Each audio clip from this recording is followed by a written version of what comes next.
What the tricky thing is for a modern audience, the original play by Rostand, it's very long and it's filled with incredibly long speeches. What if all those speeches were songs? Because I think everybody can relate to a love song.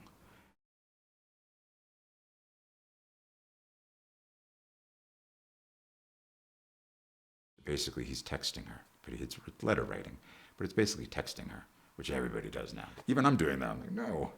And let alone, I don't spend time as much with my friends anymore because you feel like, sorry, now I'm on like an internet pedestal of like, but you just assume you've hung out with them because you've been texting them all day, but you kind of haven't. And that's exactly like the Cyrano situation. There's very, very little interaction between Roxanne and Cyrano.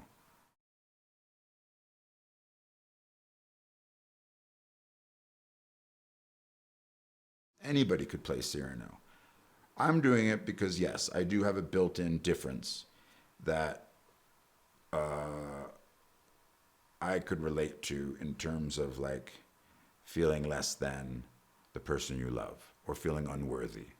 But I think what the movie speaks to is everybody knows that feeling, not people who are physically different or whatever that would set us apart, because we're all set apart from each other. So it's a thing that we all struggle with. Hopefully, because that also can give you a sense of humor about things. And I think that's what Cyrano also does have. He has a sense of humor about himself at the same time. But his Achilles heel is this thing with Roxanne and how he doesn't really fully believe he can be loved by her.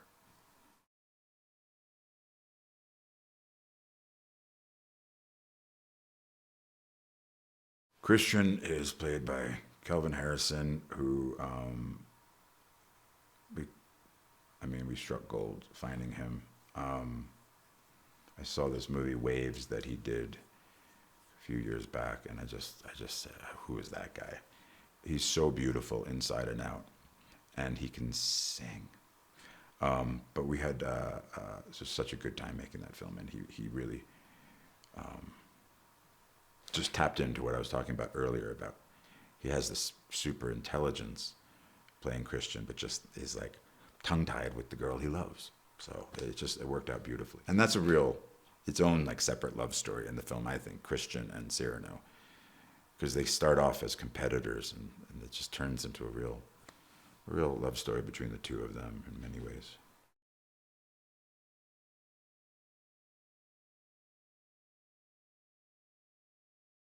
Because she's such a free spirit. She's and in a time when women weren't allowed to be intellectuals as much as the men were. She doesn't have any of that. She carves her own path, and she loves poetry. She loves the written word, and that's what really bonds Cyrano and Roxanne together. She holds salon poetry readings that she hosts, and she's very, very intelligent.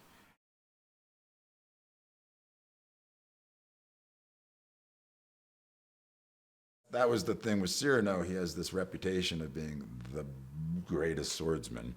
So you can't cheat that. And we didn't want to do any CGI or any doubling. I didn't want to double.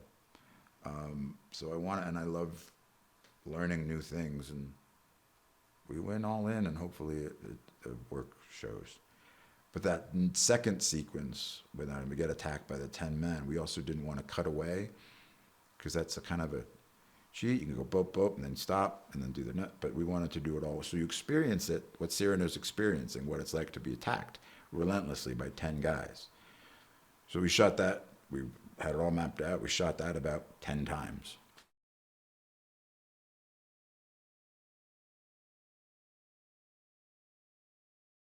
You forgive the scratches.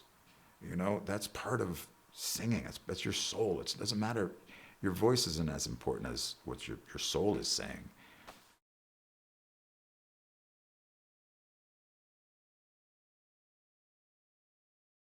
Joe's a rare bird. He sort of he lives and breathes cinema, and he truly does. I've never met anybody like that who just he wears it on his right here and on his sleeve, and that is what the characters in Cyrano do as well. So I think he had a very good sense of all of that. I mean, he fell in love with it when he saw the stage version of it, and that says so much. It wasn't like, what could I do with this? It was more like, I love this. I want to lift. I want to do something with this. Um, and and his movies are so, especially with our cinematographer Seamus, who did a lot of his other movies, they're so beautiful. There's such a living portrait of an era, a long gone era. You know what I mean? There's no camera trickery. It doesn't, it's not that the attention span is not. It's a patient lens. And he had never done a musical before either. None of us had a movie musical. So going in, that's so exciting. The first time experience with everything.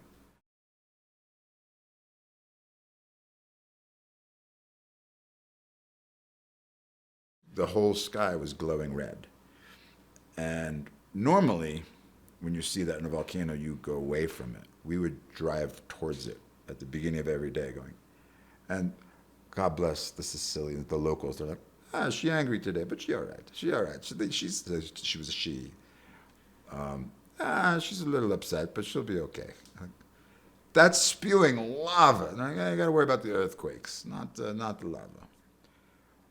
It's lava. And they're like, well, it goes very slow. We'll have time to evacuate. Just worry about the earthquakes. And there's such a patience in that country of like, a volcano, it's part of life. Like, what are you going to get upset about a volcano? She's not going to go anywhere. We need to make this movie.